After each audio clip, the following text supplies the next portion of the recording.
stars, and everything in between. He's the star, Richard Bazzi from Schultz Ford at schultzford.com. I'm Bubba from 100.7 Star.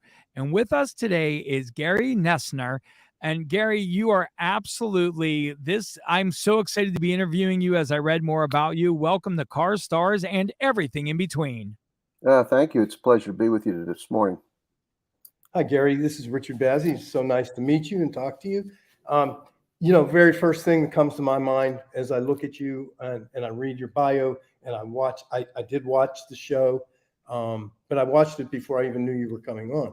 So it's with great interest that I go back to those days in 1993. I lived there. I lived through that, and I watched it, and I wondered then what I wonder now.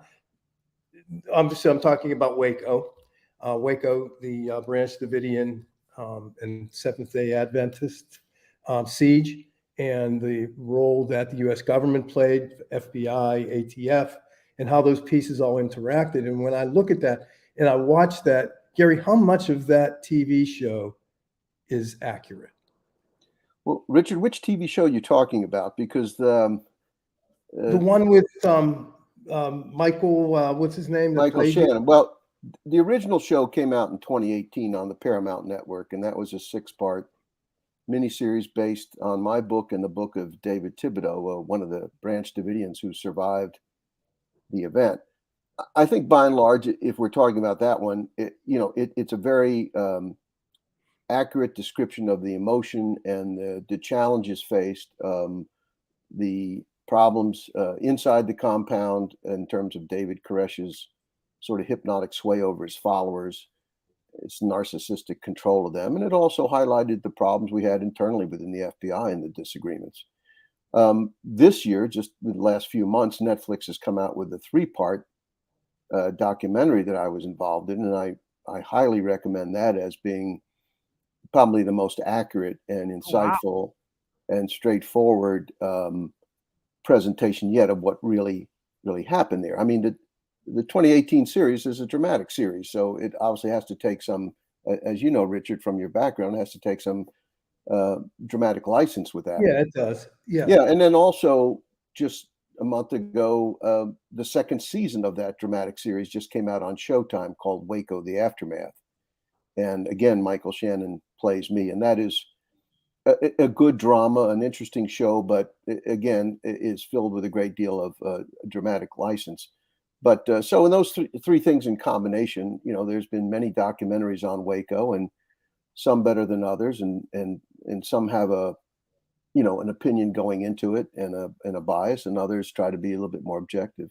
So Gary, that I see. Oh, go ahead, Bob. I apologize. I was going to say, so Gary, if somebody's listening to Car Stars and everything in between and don't know your role, what was your role in the Branch Davidian siege in Waco? What was your role in that? In case they're listening and they have no idea. Sure. In 1993, when Waco occurred, I was the chief hostage negotiator for the FBI. So I flew out right away after the shootout between ATF and the Branch Davidians, and with the instructions that the FBI would be taking over management of the incident, and I would be leading the negotiations, which I did for the first half of the 51-day siege. I'm certainly open to talking about all the various challenges and issues we have. I think I would say up at front that people tend to have very strong opinions one way or another, black and white. The government was evil and just wanted to come in and kill these poor innocent people. And that's certainly nonsense. And then there's others that say they're all kooks and nuts inside and they all deserve to die. And that's nonsense. So like most things in life, there's a great deal of complexity involved. And what I always say is any honest examination of the incident would certainly clearly place the blame on the shoulders of David Koresh. However, that does not mean the FBI didn't make a lot of mistakes, and certainly the ATF before us. So we have to be open and candid about that as well, I think. So one thing I seem to see in your character that was played by Michael, what I saw was conflict, and in you, and I saw the conflict of geez, is this really all this force necessary? Is this, and I really saw that play out in the character. I don't know how much of that was poetic license or dramatic license and how much of that was real, but it seemed to be a common thread throughout the show between the two sides, three sides, really. So I just wonder, I mean, it's a heck of a position you were in to be able to do that. And, then it becomes politicized, and you had Janet Reno and Bill Clinton as the president. And, that whole thing, the way that played out, I mean, it can become a big conversation, and I don't want to get stuck on it with you because your career is so much more far reaching than that. And I just wondered how much of that conflict really was an internal conflict in you. Well, the internal conflict within the FBI was depicted quite accurately, and that because they got that from my book. And what we had is, despite the FBI for many, many years of having been the lead in crisis management around the world and having resolved quite a few situations, prisons and other major sieges, quite successfully, always on the premise that we only use tactical force as a last resort. We use our negotiation tools. At Waco, things were a little out of kilter in that the on-scene commander and the tactical commander had a different philosophical approach, as you were, a departure from longstanding FBI policy that they wanted to be a little bit more, apply more pressure externally to force the Davidians out. As a negotiator, I know that's what we call the paradox of power. The harder you push, the more likely you get resistance. So that was, that was clearly reflected, and to the point where I was replaced halfway through because I was an impediment to that. We got 35 people out, including 21 children, when I was there, and when I left, no one else came out. Wow. You also mentioned Reno and Bill Clinton. Well, to be honest with you, neither one of them had much to do at all with Waco, other than the FBI finally convincing her to put in tear gas and she merely advising him. They were very hands-off on this whole thing. So those people who have an axe, but those people have an axe to grind with those. I didn't see any indication of their direct involvement at all. Now that's pretty surprising for me to hear that, but I won't get stuck on that because you're so much more rich in everything you've done. And I look at the overseas negotiations and 120 kidnappings and prison riots, and I see everything.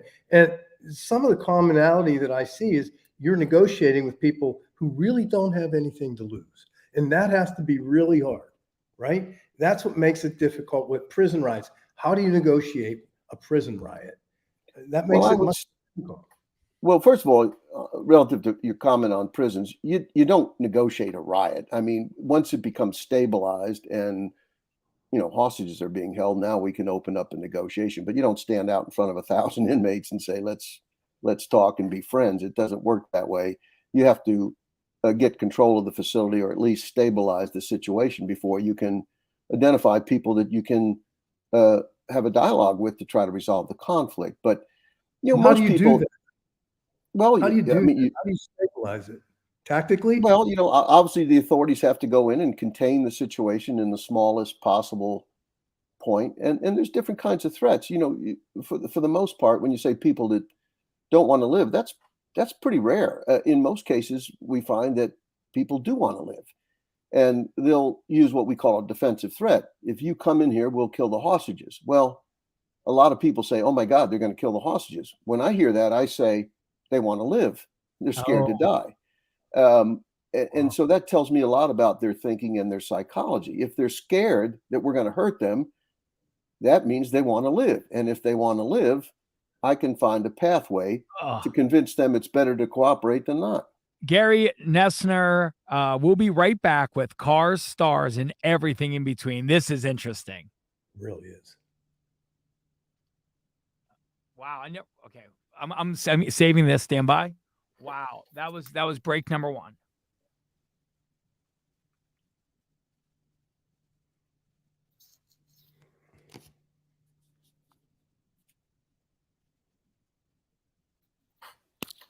Stand by.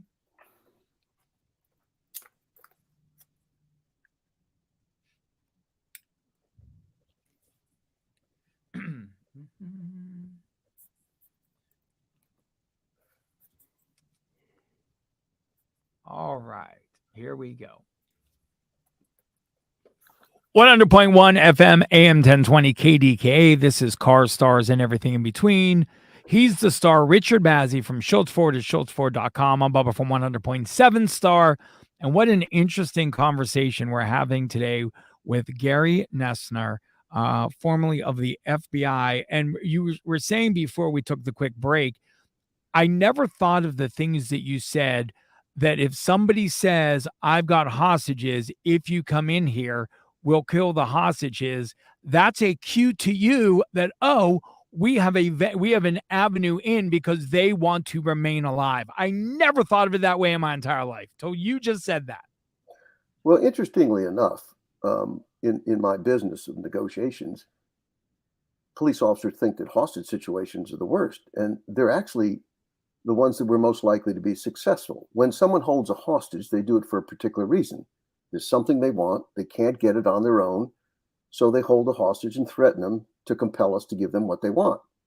Well, they didn't come to die, they came to get their demands met. And that's a very important thing. There's very few hostages killed in in a true hostage situation. Wow. Particularly a stranger. Now, don't confuse that with a guy that's holding his ex-girlfriend. Right. That's not a hostage situation. That's an expression of emotional loss of relationship, loss of job, loss of self-esteem. Those are crisis interventions, and that's 90% of what police do. Those are far more challenging and are more likely to end up in a way that we don't want. But when someone tells me we have a true hostage situation, I go, great, we can make this happen.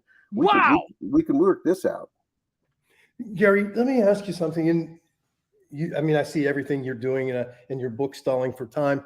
It's fascinating to me. There seems to be so much that we don't know, and we live in this country, or we go about our day by day lives, and we don't know the underbelly of everything that's really happening. And it reminds me almost of the movie, and I don't want to quote this, but the Jack Nicholson, where he says, I sleep under you sleep under the veil of protection that I provide, and yet question the manner in which I do it. It seems like there's a lot of that. There's a lot of covert things.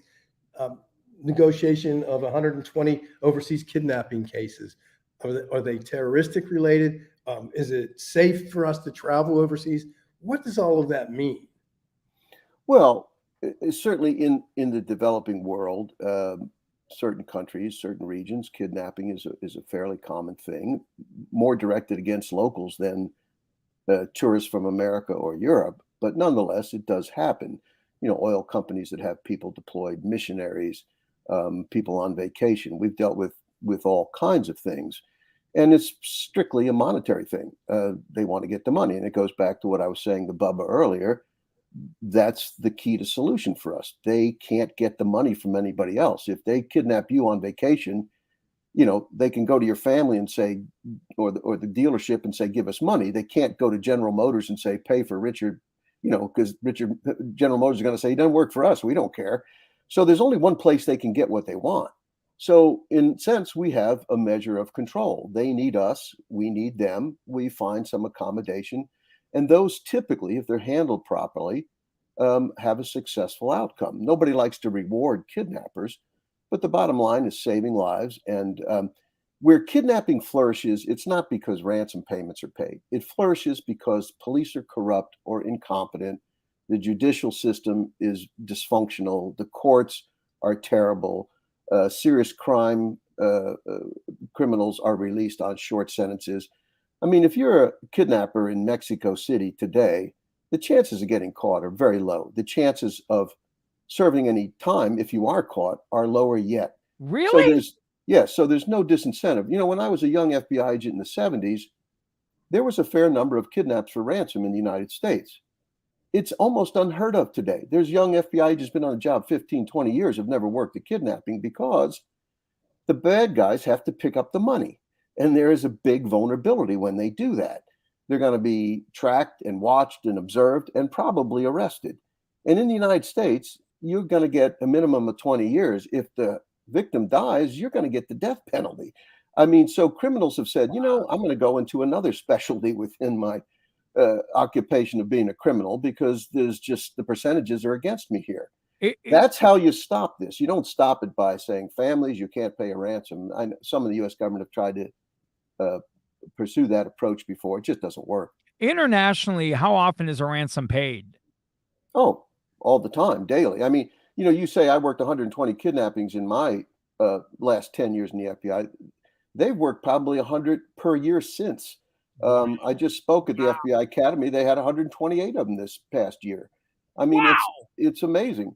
And a lot of them are dual citizens. You don't hear about it in the news. It's some guy that's grabbed because he's a businessman in some small town in South America, and as it turns out, he's a dual citizen in the U.S. And so it brings in the FBI, and we assist the family or the company, whatever it might be, in helping secure a safe release. Well, I'm lucky. I can travel anywhere where I want because nobody would want me back, and there'd be nobody to pay for me.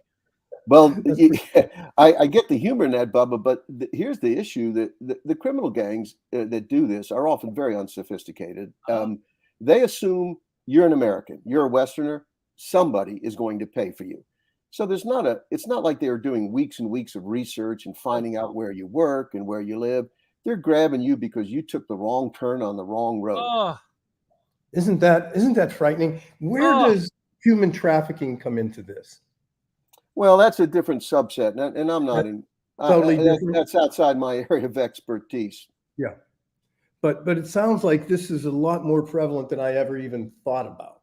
Well, I don't want to overstate the case. I mean, most countries, around the world, even the developing world, if you use your due diligence and use common sense, you can avoid these sort of things. You don't, go in a bar by yourself where somebody can slip you a Mickey. You don't decide to go to the ATM machine at 2 o'clock in the morning. There's some prudent steps you can do. And unlike most Americans, you don't wear white sneakers, knee socks, a checkered shirt, have a camera around your neck, and sit in the middle of the street and look at your map to figure out where you are. I mean, all of these things are, kind of typical of American tourists, and it kind of sets us apart. Not that Europeans aren't also subjected to some of this. by the way, your book is called "Stalling for Time: My Life as an FBI Hostage Negotiator." Richard, I was going to ask you two questions. First, are you currently working on a case? No, I'm totally retired. I haven't done operational work for quite some time. Okay. And the second thing was going to be, do you have one in particular case that sticks in your mind that is the one thing that always you refer to as one of your favorite ones? Are you referring to a kidnapping? Anything at all, anything you've worked on. Is there one? I think probably one of the most, Waco is the case that never goes away. I mean, It's just 30 years now and it keeps popping up. But what is lesser known is 3 years after Waco, we had an 85-day siege in Montana against an anti-government group called the Freemen. I remember. Yeah, and it was quite a challenging event. But learning from Waco, the director of the FBI said to me, I'm in no rush for this to end. I want this done the right way. So the FBI went back to managing it the way we did before Waco and Ruby Ridge. And that was to, allow the negotiation team to be creative and innovative and flexible and create a relationship of trust with our adversaries and eventually bring about a peaceful surrender. And that approach works in the high 90 percentiles. And only when we depart from that do we get in trouble. Wow. Gary Noesner, you're absolutely unbelievable. We are so thankful that you joined us this week for Car Stars and everything in between. Once again, the book is Stalling for Time: My Life as an FBI Hostage Negotiator. Thank you for joining us today.